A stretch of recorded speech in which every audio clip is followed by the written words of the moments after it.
Alhamdulillahi Rabbil Alameen. Wassalatu wassalamu ala Sayyidina Muhammadin wa alihi wa sahbihi ajma'in amma ba'd. Faqad qala Allahu ta'ala fi kalamihi al-aziz wa furqanihi al-majid. Ba'da a'udhu billahi minash shaitanir rajim. Bismillahir rahmanir rahim. وما أمروا إلا ليعبدوا الله مخلصين له الدين حنفاء إلى آخر الآية. صدق الله مولانا العظيم.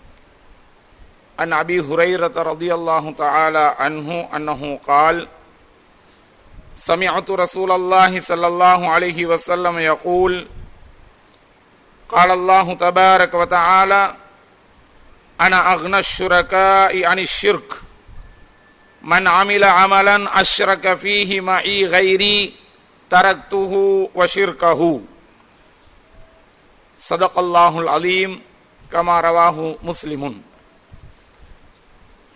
எல்லா புகழும் அல்லாஹுக்கே. அல்ஹம்துலில்லாஹ்.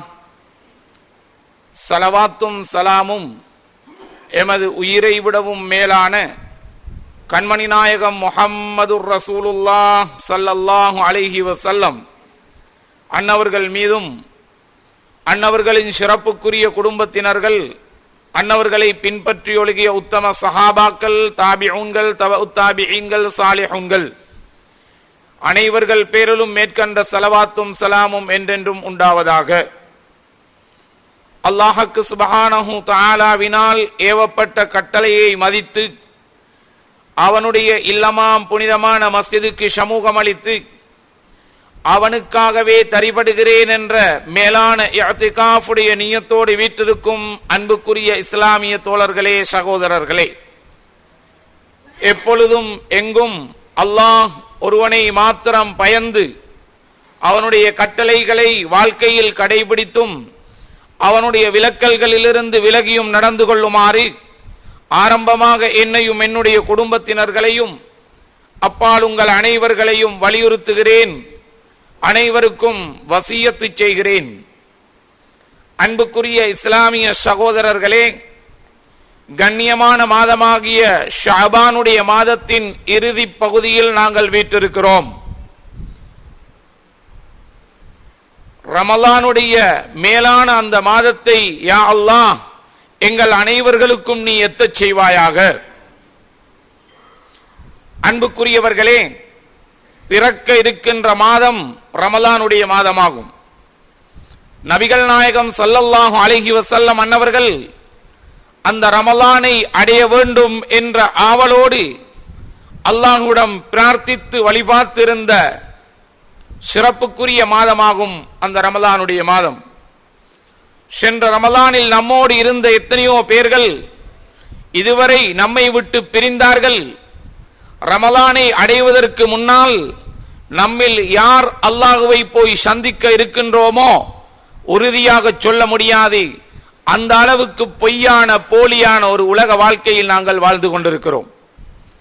இந்த மனிதன் இந்த உலகத்தின் வாழ்க்கையை மறுமை என்னும் நிரந்தரமான வீட்டில் நிம்மதியாக வாழ்வதற்குரிய பயிர் செய்யும் தலமாக, பயன்படுத்தும் தலமாக ஆக்கிக் கொள்கின்றானோ நிச்சயமாக அம்மனிதன் மட்டுமே ஈருலகிலும் வெற்றி பெற்றவன், ஈருலகிலும் ஜெயம் பெற்றவன் என்பதில் சந்தேகம் கிடையாது.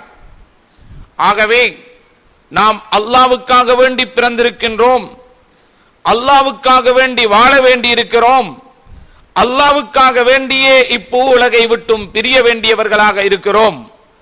யா அல்லாஹ், நம்முடைய வாழ்க்கை முழுமையையும் உனக்காக வேண்டி அர்ப்பணிக்கக்கூடிய, உன்னுடைய தீனுல் இஸ்லாத்தை எடுத்து நடக்கக்கூடிய தூய்மையான எண்ணத்தோடு கழிக்கக்கூடிய வாழ்க்கையாக அமைத்துக் கொள்ள அருள் புரிவாயாக. அன்புக்குரியவர்களே, ஓதி காண்பிக்கப்பட்ட அருள்மறை வசனம் நமக்கு எதனை சொல்லித் தருகிறது என்பதை கவனிப்போம். அடியார்களாகிய நம்மை பார்த்து அல்லாஹ்வுக்கு சுப்ஹானஹு தஆலா சொல்லுகிறான், அவனை நாங்கள் இபாதத்து செய்ய வேண்டும். அந்த இபாதத்தின் பொழுது உலகத்துடைய எந்த காரியத்தையும் நோக்கமாக கொள்ளக்கூடாது. உலகத்தில் எவருக்காக வேண்டியும் அதை செய்வதாக ஆக்கிக் கொள்ளக்கூடாது. அல்லாஹ் ஒருவனுக்காக வேண்டியே என்னுடைய இபாதத்தை ஆக்கிக் கொள்கிறேன் என்ற இஹ்லாஸான எண்ணம், தூய்மையான எண்ணம் மிகவும் முக்கியமாக இருக்கிறது. அவ்வாறுதான் அவர்கள் இபாதத்தை செய்யுமாறு பணிக்கப்பட்டிருக்கிறார்கள் என்று அல்லாஹ் சுப்ஹானஹு தஆலா சொல்லி காட்டுகிறான். சத்திய சன்மார்க்கத்தை நாம் எப்பொழுதெல்லாம் கடைபிடித்து ஒழுகின்றோமோ அப்பொழுதெல்லாம் நம்முடைய எண்ணம் தூய்மையானதாக இருக்க வேண்டும். லில்லாஹ், அல்லாஹ்வுக்காக வேண்டி செய்கின்றேன் என்ற இஹ்லாசுன் நிய்யா நமக்கு மிக முக்கியமாக இருக்கிறது. அதே நேரத்தில் ஹுனஃபா, அல்லாஹ் சுப்ஹானஹு தஆலா சொல்லுகிறான், உண்மையான மார்க்கம் தீனுல் இஸ்லாம் ஒன்று மட்டும்தான் என்பதில் உறுதியாக இருந்து கொண்டு நம்முடைய இபாதத்துகளை செய்ய வேண்டும். இஸ்லாத்துக்கு மாற்றமாக இருக்கக்கூடிய எந்த கோட்பாடுகளாக இருந்தாலும் அவைகள் சரியானதாக இருக்குமோ, நான் இருக்கின்ற இஸ்லாம் பிழையானதாக இருக்குமோ என்ற எண்ணம் சற்று கூட ஒரு அடியானிடத்திலே வரக்கூடாது. எனவே இந்த அருள்மறை வசனம் நமக்கு முக்கியமான 2 அம்சங்களை தெளிவாக சொல்லி காட்டுகிறது. நாம் செய்கின்ற இஸ்லாம், நாம் செய்கின்ற தொழுகை, நாம் செய்கின்ற நல்ல வணக்க வழிபாடுகள், இஸ்லாமிய கோட்பாடுகள் அல்லாஹ்வுக்காக வேண்டி என்ற தூய்மையான எண்ணத்தோடு நிறைவேற்றப்பட வேண்டியிருக்கிறது. அதே நேரத்தில் தீனுல் இஸ்லாம் ஒன்று மட்டும்தான் உலகத்திலும் மறுமையிலும் ஒரு மனிதனுக்கு வெற்றிக்குரிய வழி என்பதில் உறுதியான நம்பிக்கை கொண்டவர்களாக, வேறு விடயங்களில் சக்கு சந்தேகம் கொள்ளாதவர்களாக, அவைகள் சரியானதாக இருக்குமோ என்ற எண்ணங்களை கூட நம்முடைய உள்ளத்திலே ஆக்கிக் கொள்ளாதவர்களாக நம்முடைய இபாதத்துகளை தூய்மைப்படுத்திக் கொள்ள வேண்டியவர்களாக இருக்கின்றோம் என்பதை அத்திருமறை வசனம் தெளிவாக உணர்த்துகின்றது. தூபாலில் முஹ்லிசீன், யாரெல்லாம் தன்னுடைய இபாதத்துகளில் இஹ்லாஸ் என்னும் மன தூய்மையை ஆக்கிக் கொண்டவர்களாக இருக்கிறார்களோ அவர்களுக்கு நல்வாழ்வு கிடைக்கட்டும், அவர்களுக்கு சுபசோபனம் கிடைக்கட்டும் என்று நபிகள் நாயகம் ஸல்லல்லாஹு அலைஹி வஸல்லம் அவர்கள் சொல்லி காட்டியிருக்கின்றார்கள். எனவே நம்முடைய அத்தனை இபாதத்துகளிலும் இஹ்லாசுன் நிய்யா என்பது ஒரு அடிப்படை அம்சமாக இருக்கிறது.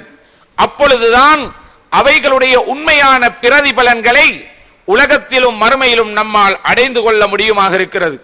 அல்லாஹ் சொல்லுகிறான், லா துப்திலு ஸதகாத்திக்கும் பில் மன்னி வல் அதா, நீங்கள் தர்மங்களை செய்துவிட்டு சதகாக்களை கொடுத்துவிட்டு அதற்காக வேண்டி கிடைக்கக்கூடிய ஏராளமான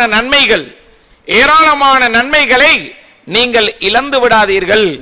கொடுத்த சதகாவை சொல்லி காட்டுவதன் மூலமாக, கொடுத்த சதகாவை மற்றவரிடத்திலே சொல்லி காட்டுவதன் மூலமாக, பிறரிடத்தில் சொல்வதன் மூலமாக, கொடுக்கப்பட்டவரை குத்தி காட்டுவதன் மூலமாக அவருக்கு நோவினை வந்து விடுகிறது.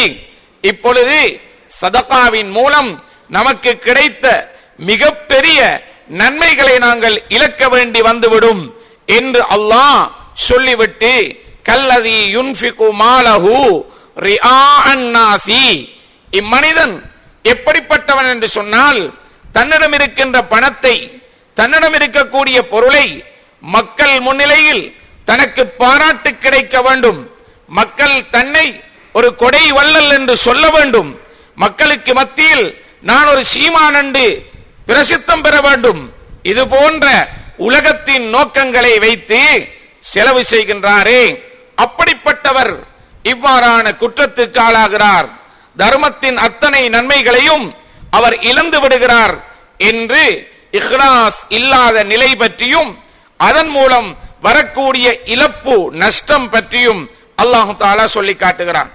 பிறதொரு வசனத்தில் யுராஊனன் நாஸ வலா யஸ்குரூனல்லாஹ இல்லா கலீலா, சில மனிதர்கள் வழிபடுகின்றார்கள், தொழுகின்றார்கள், தர்மம் செய்கின்றார்கள், நோன்பு பிடிக்கின்றார்கள், இப்படி வழிபாடுகளில் அவர்கள் ஈடுபட்டுக் கொண்டிருக்கிறார்கள். ஆனால் மக்கள் முன்னிலையில் அவர்கள் வணக்கசாலிகளாக இருக்கிறார்கள், மக்கள் மத்தியில் தன்னை வணக்கசாலியாக அறிமுகப்படுத்திக் கொண்டிருக்கின்றார்கள். மாறாக வலா யஸ்குரூனல்லாஹ இல்லா கலீலா, அவர்கள் கொஞ்சம்தான் அல்லாஹ்வை நினைக்கிறார்கள். தனிமையிலே இருக்கின்ற பொழுது, அவர்களுடைய சொந்த வாழ்க்கையிலே இருக்கின்ற பொழுது, யாரும் தன்னை காணாத பொழுது பாவத்திலே இருக்கிறார்கள், பொடுபோக்குத்தனமாக இருக்கிறார்கள்.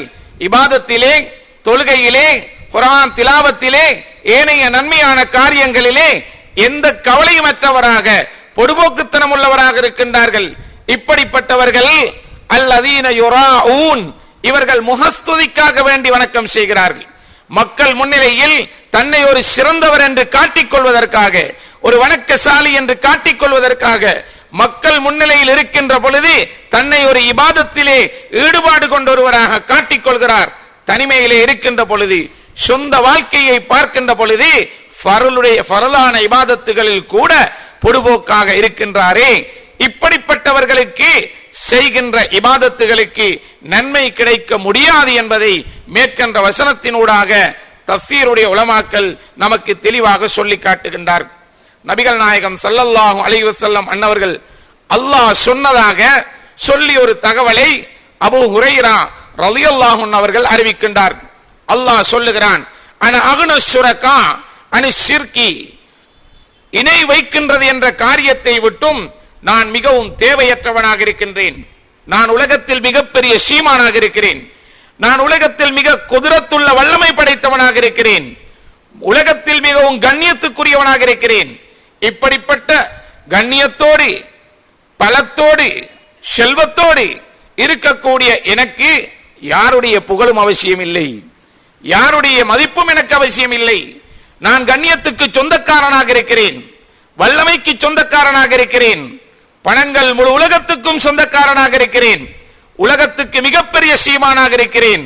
அப்படி இருக்கின்ற பொழுது எனக்கு மற்றவர்களுடைய மதிப்பு எந்த வகையிலும் அவசியம் இல்லை.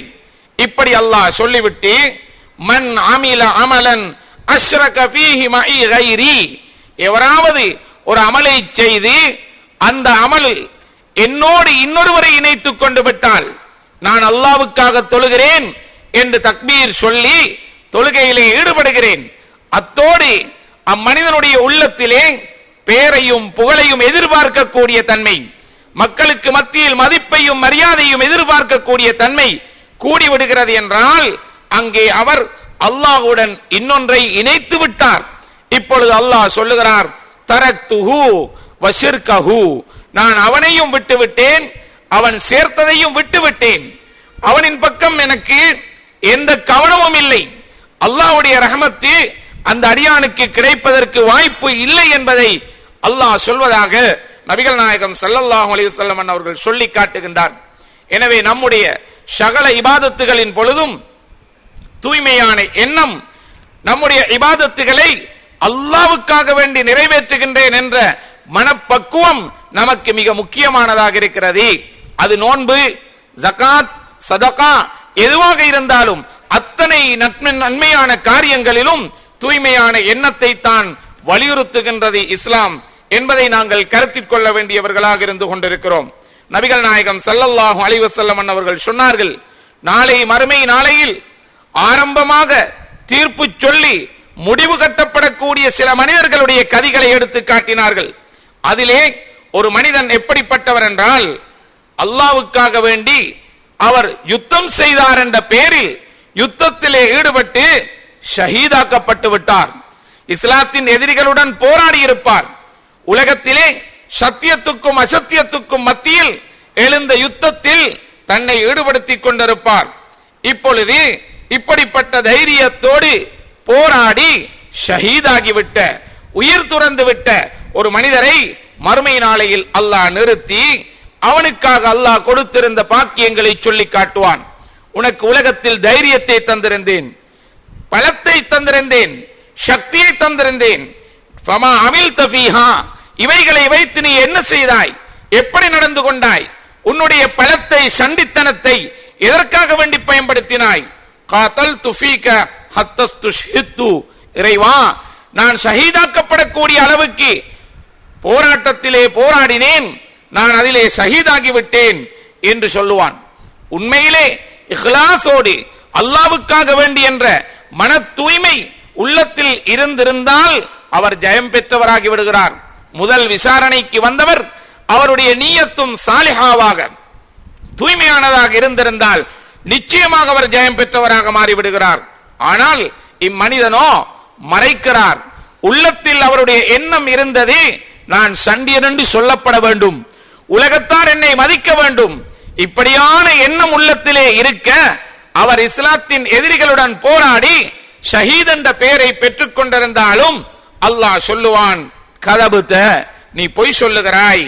வலாக்கின் காத்தல் தலி ஐயுகால, நீ உலகத்தில் ஒரு சண்டியன் என்று சொல்லப்பட வேண்டும் என்பதற்காக வேண்டித்தான் போராடினாய். அது உலகத்திலே சொல்லப்பட்டு விட்டது, இனி இங்கு உனக்கு எதுவுமே கிடையாது என சொல்லி அவனை முகம் குப்புற பிரட்டி நரகத்திலே தூக்கி வீசப்படுகிறான் என்று நபிகள் நாயகம் ஸல்லல்லாஹு அலைஹி வஸல்லம் அவர்கள் சொல்லி காட்டினார்கள். அல்லாஹ் நம்மை பாதுகாக்க வேண்டும். ஒரு ஷஹீதுடைய அந்தஸ்து எவ்வளவு மேலானது என்பதை நாங்கள் அறிந்து தெரிந்து வைத்திருக்கிறோம். அப்படிப்பட்ட ஷஹீத் நரகத்தில் தூக்கி வீசப்படுகிறான் என்றால், உலகத்தில் ஷஹீத் என்ற பெயரில் மக்கள் சொன்னாலும் அவனுடைய எண்ணம் பிழையாக இருந்த காரணத்தினால் இஸ்லாத்தின் எதிரிகளுடன் தான் போராடினார், யுத்தத்தில் ஈடுபட்டார். வெளிப்பார்வையில் எல்லோரும் அவரை ஷஹீத் என்று சொன்னார்கள். ஆனால் எண்ணம் பிழையாக இருக்க போய் உலகத்தில் உயிர் துறந்தும் பயனற்றதாக போய்விடுகிறது, நரகில் தூக்கி வீசப்பட்டு விடுகிறான். அந்த அளவுக்கு நம்முடைய சிறிய இபாதத்தாக இருக்கட்டும் அல்லது யுத்தத்திலே நம்முடைய உயிரை பறிகொடுக்கக்கூடிய அளவில் உள்ள பெரிய இபாதத்தாக இருக்கட்டும், அனைத்துக்கும் அஸ்திவாரம் அடிப்படை இஹ்லாசுன் நிய்யா என்பதை நாங்கள் கருத்தில் கொள்ள வேண்டியவர்களாக இருக்கிறோம். மற்றும் ஒரு மனிதர் மறுமை நாளையில் நிறுத்தப்படுவார். அவர் உலகத்தில் கல்வி கற்றவர், கற்ற கல்வியை பிறருக்கு கற்றுக் கொடுத்தவர், அல் குர்ஆனை ஓதினார், மற்றவருக்கு கற்றுக் கொடுத்தார். இப்படிப்பட்ட மனிதனை மறுமை நாளையில் நிறுத்தப்பட்டு, உனக்கு நான் இப்படியான செல்வங்களை தந்திருந்தேன், அறிவு செல்வத்தை தந்திருந்தேன், குர்ஆனுடைய அறிவை தந்திருந்தேன், நல்ல தகுதியை தந்திருந்தேன், ஆற்றலை தந்திருந்தேன், நீ ஃபமா அமில்த ஃபீஹா, இவைகளில் என்ன செய்தாய் என்று கேட்கப்படுவான். அப்பொழுது அம்மனிதன் சொல்லுவான், இறைவா, நான் அறிவை கற்றேன், அதை கற்றுக் கொடுத்தேன், குர்ஆனை ஓதினேன், குர்ஆனை பிறருக்கு ஓதச் செய்தேன். உண்மையில் தூய்மையான எண்ணம் படைத்தொருவராக இருந்தால் அல்லாஹ் மிக உயர்ந்த கண்ணியத்தை கொடுப்பான். அல்லாஹ் நம்மை கபூல் செய்வானாக. ஆனால் எண்ணம் பிழையாக இருந்து விட்டது என்றால் உள்ளத்தை ஆளுகின்றவன் அல்லாஹ், அந்த எண்ணத்தை தெரிந்து கொண்டவன் சொல்லுவான், கதபுத, நீ பொய் சொல்லுகிறாய். நீ அறிவை கற்றது உண்மைதான், உலகத்தில் அறிவாளி என்று சொல்லப்பட வேண்டும் என்று விரும்பினாய், குர்ஆனை ஓதியது உள்ளமைதான், ஆனால் உலகத்திலே ஒரு காரி என்று சொல்லப்பட வேண்டும் என்ற எண்ணம் உன்னுடைய உள்ளத்திலே வந்துவிட்டது. அதுவெல்லாம் உலகத்தில் சொல்லப்பட்டு முடிந்து விட்டன. உன்னை பெரிய அறிவாளி என்று உலகத்தார்கள் சொன்னார்கள், மதித்தார்கள். உன்னை ஒரு காரி என்று வர்ணித்தார்கள். உலகத்தில் அதுவெல்லாம் கிடைத்து முடிந்து விட்டது. இன்று உனக்கு எதுவுமே கிடையாது. இம்மனிதனையும் முகம் குப்புற பிரட்டி நரகில் தூக்கி வீசப்படுவான். அல்லாஹ் பாதுகாப்பானாக. அல் குர்ஆனுடைய அறிவு எவ்வளவு மேலானது! உங்களில் ஆகவும் சிறந்தவர், மிகவும் மேலானவர் அல் குர்ஆனை கற்று பிறருக்கு கற்றுக் கொடுப்பவரே என்று நபிகள் நாயகம் ஸல்லல்லாஹு அலைஹி வஸல்லம் அவர்கள் சொன்னார். என்னுடைய உம்மத்தில் மிகவும் சிறப்புக்குரியவர்கள், மேன்மையானவர்கள், குர்ஆனை சுமந்தவர்கள், ஹாஃபில்கள், காரிகள் என்று சொல்லி காட்டினார்கள். அன்புக்குரியவர்களே, உலகத்திலும் மதிப்பு மனிதனுக்கு கிடைக்கும் தான். ஆனால் மறுமையில் நிரந்தரமான மதிப்பு கிடைக்க வேண்டும் என்றால் இந்த இல்மின் மூலம், இந்த குர்ஆனின் மூலம், குர்ஆன் திலாவத்தின் மூலம் அல்லாஹ்வுடைய நற்கூலியை, அல்லாஹ்வுடைய பொருத்தத்தை மாத்திரமே நோக்கமாக கொள்ள வேண்டும். உலகத்தை நோக்கமாக கொண்டு, பணத்தை சம்பாதிக்கின்றதை நோக்கமாக கொண்டு, மார்க்க அறிவையும் உலகத்துடைய ஆற்றல்களையும் ஒரு மனிதன் பயன்படுத்துகின்றான் என்றால் மறுமையை நோக்கமாகவே இல்லை என்று சொன்னால் அல்லாஹ் பாதுகாக்க வேண்டும், மறுமையில் அவன் தூக்கி நரகில் வீசப்பட்டு விடுகின்றான். மூன்றாவது சொன்னார்கள், இன்னொரு மனிதன் உலகத்தில் சீமானாக இருந்தார், செல்வம் படைத்தவராக இருந்தார், அவருக்கு வகை வகையான சொத்துக்களை அல்லாஹ் கொடுத்திருந்தான், பணத்தை கொடுத்திருந்தான், காணிகள், வாகனங்கள், பூமிகளை கொடுத்திருந்தான், பட்டம் பதவிகளை கொடுத்திருந்தான். உலகத்திலே சீமானாக வாழ்ந்து விட்டான். இவனிடத்தில் மாதா அமிழ்த்த, நீ என்ன செய்தாய், உனக்கு நான் தந்த அந்த பாக்கியங்களை வைத்து நீ எப்படி நடந்து கொண்டாய் என்ற விசாரணையின் பொழுது அம்மனிதன் சொல்லுவான், மா தரத்து மின் சபீலின் துஹிப்பு அன் யுன்ஃபக ஃபீஹா இல்லா அன்ஃபக்து ஃபீஹா லக. இறைவா, எவ்வழியில் செலவழிக்க வேண்டும் என்று நீ விரும்பினாயோ அதிலே எல்லாம் நான் செலவழித்தேன். நான் நன்மையான காரியங்கள் செய்து கொள்வதில் போட்டி போட்டுக் கொண்டிருந்தேன். என்னை போன்ற சீமான்கள் உலகத்திலே இன்னும் இருந்தார்கள், ஆடம்பரமான வாழ்க்கையோடு வாழ்ந்தார்கள். அவர்கள் நரகத்துக்கு செல்லக்கூடிய அதே நேரத்தில் நான் என்னுடைய பணத்தை உனக்கு விருப்பமான முறையில் செலவழித்துக் கொண்டிருந்தேன். உண்மையில் இம்மனிதனுடைய எண்ணம் சொல்வது போன்று அல்லாஹ்வுக்காக வேண்டி என்றே இருந்திருந்தால் அல்லாஹ்வுக்கு சுப்ஹானஹு தஆலா மிகப்பெரிய கண்ணியத்தை கொடுப்பான். ஆனால் இவர் நன்மையான காரியங்களுக்கு செலவழித்திருக்கிறார், மஸ்ஜிதுக்கு கொடுத்திருக்கிறார், மதரசாவுக்கு கொடுத்திருக்கிறார், ஏழை எளியவர்களுக்கு கொடுத்திருக்கிறார், வீட்டு வாயிலுக்கு கொண்டு போய் கொடுத்திருக்கிறார், யாரும் அறியாமல் இருட்டில் இரகசியமாக கொண்டு போய் கொடுத்திருக்கிறார். இப்படியெல்லாம் கொடுக்கின்ற பொழுது உள்ளத்தில் பிழையான ஒரு எண்ணம், என்னை சீமான் என்று சொல்லப்பட வேண்டும், நான் உலகத்திலே கொடை கொடுக்கின்ற கொடை வள்ளல் என்று சொல்லப்பட வேண்டும் என்ற எண்ணம் வந்திருந்தால் அல்லாஹ் சொல்லுவான், கதபுத, நீ போய் சொல்லுகிறாய். நீ உலகத்தில் நல்ல விடயங்களுக்காக செலவழித்தது உள்ளமைதான், ஆனால் உலகத்தில் கொடை வள்ளல் என்று சொல்லப்பட வேண்டும் என்பதற்காக வேண்டி நீ இத்தனை காரியங்களையும் செய்தாய். உன்னுடைய எண்ணம் பிழையான காரணத்தினால் உனக்கு இங்கு எதுவும் கிடையாது. உலகத்தார் உன்னை கொடை வள்ளல் என்று அழைத்தார்கள், முடிந்து விட்டது, அது அங்கே கிடைத்து விட்டது. இங்கு உனக்கு என்ன தெரியுமா, முகம் குப்புற பிரட்டி அம்மனிதனையும் நரகத்தில் தூக்கி வீசப்படுகின்றான். அல்லாஹ் பாதுகாப்பானாக. அன்புக்குரியவர்களே, தன்னுடைய பெருமதியான உயிரை, தன்னுடைய பெருமதியான உயிர் இருந்தால் தான் பார்க்கலாம், பேசலாம், நடமாடலாம், சம்பாதிக்கலாம், எல்லாமே செய்யலாம்.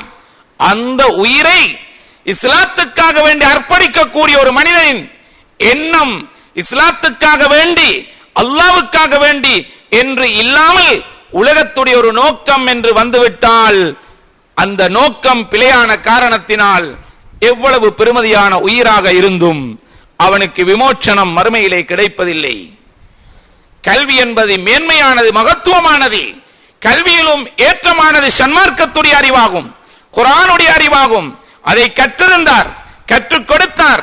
உலகத்தார் எத்தனையோ பயன்களை பெற்றார்கள், மக்களுக்கு கற்றுக் கொடுத்தார்கள்.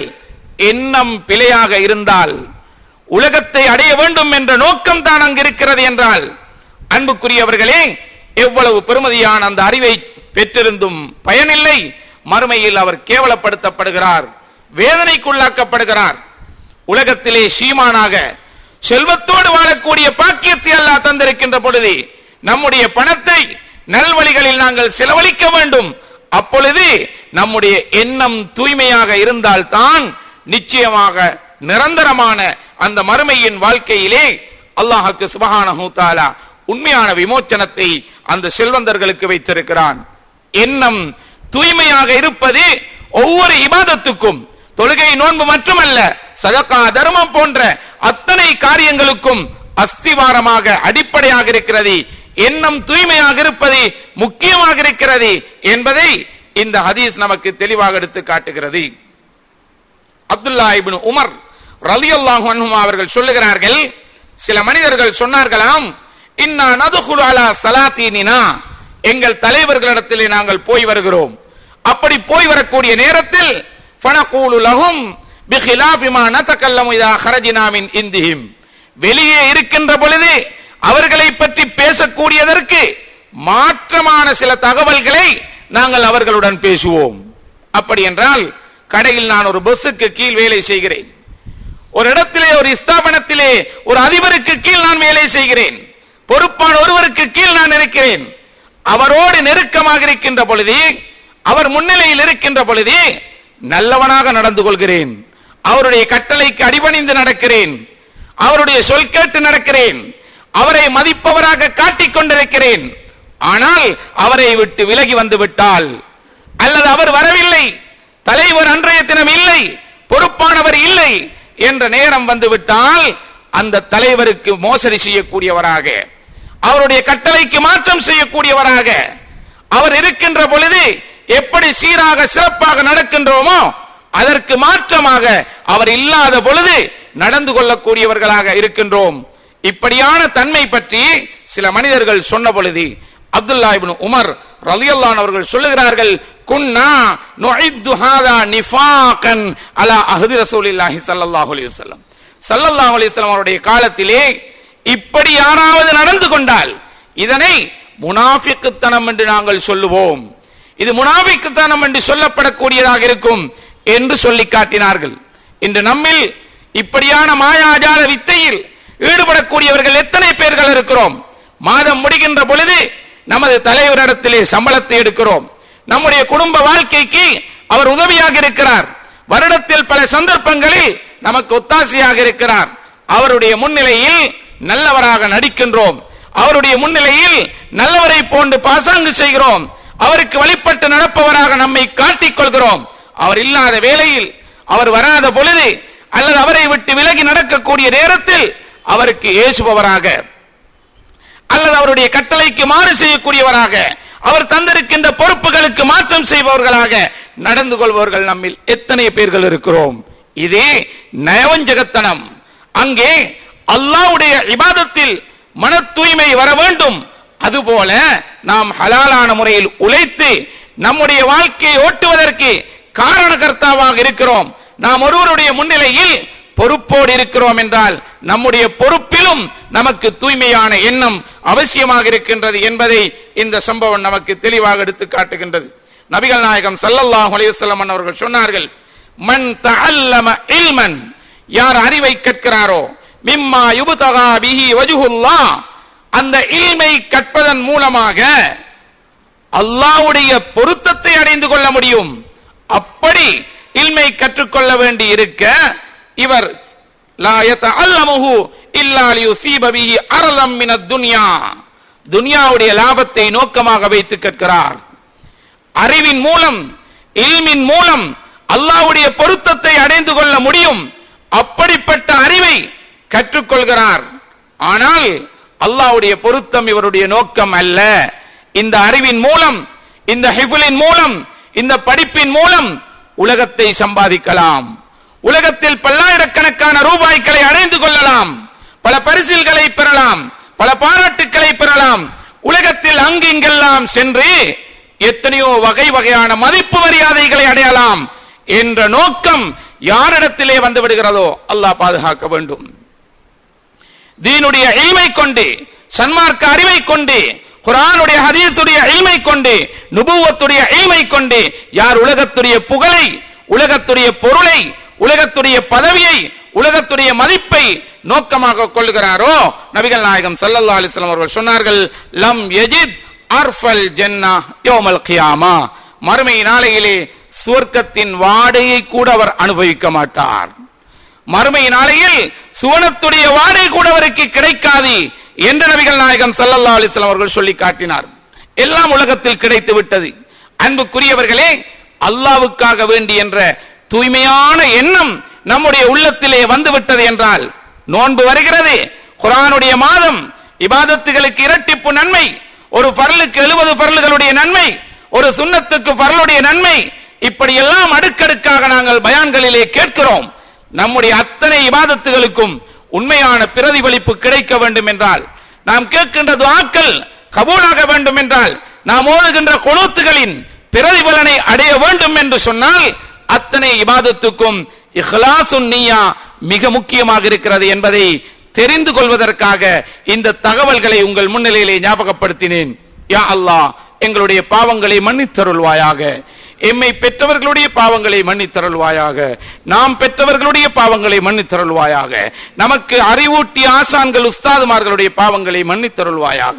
யா அல்லாஹ், ஹலாலான ஹாஜாத்துகளை நிறைவேற்றி வைப்பாயாக, இஸ்லாத்தையும் முஸ்லிம்களையும் கண்ணியமடைய செய்வாயாக, எம்முடைய இபாதத்துகளில் இஹ்லாசுன் நிய்யாவை தந்தருள்வாயாக, பரக்கத்தான மாதமாகிய ரமலானை நமக்கு அடைய செய்வாயாக, அந்த ரமலானுடைய இரட்டிப்பு நன்மைகளை இஹ்லாசோடு அடைந்து கொள்வதற்கு நீ அருள் புரிவாயாக. யா அல்லாஹ், மௌத்துக்கு பின்னால் உள்ள நிரந்தரமான வாழ்க்கையில் உண்மையான வெற்றியை நிம்மதியை நீ தந்தருள்வாயாக. உலக வாழ்க்கையில் ஈமான் சலாமத்தோடு வாழக்கூடிய பாக்கியத்தை தந்தருள்வாயாக. நமது நாட்டிலும் பூரா உலகத்திலும் எங்கும் எல்லா இடங்களிலும் இஸ்லாத்தை சுதந்திரமாக செய்யக்கூடிய சூழலை நமக்கு ஆக்கி தந்தருள்வாயாக. இஸ்லாத்தை பற்றியும் முஸ்லிம்களை பற்றியும் நல்ல எண்ணத்தை இஸ்லாம் இல்லாதவர்களிடத்திலே நீ ஆக்கி அருள்வாயாக. அவர்களுக்கு ஹிதாயத்தை நசீபாக்குவாயாக. யா அல்லாஹ், எங்கள் அனைவர்களுக்கும் நீ அருள் புரிவாயாக. எங்களுடைய ஹலாலான ஹாஜாத்துகளை நிறைவேற்றி தந்தருள்வாயாக. அமல் சாலிஹான அமல்களுடைய பாக்கியத்தை தந்தருள்வாயாக. கடைசி நேரத்தில் கலிமா தய்யிபா லா இலாஹ இல்லல்லாஹ் முஹம்மதுர் ரசூலுல்லாஹ் என்ற கலிமாவோடு எங்களை மௌத்தாக்குவாயாக. வ ஆகிரு தஅவானா அனில் ஹம்துலில்லாஹி ரப்பில் ஆலமீன்.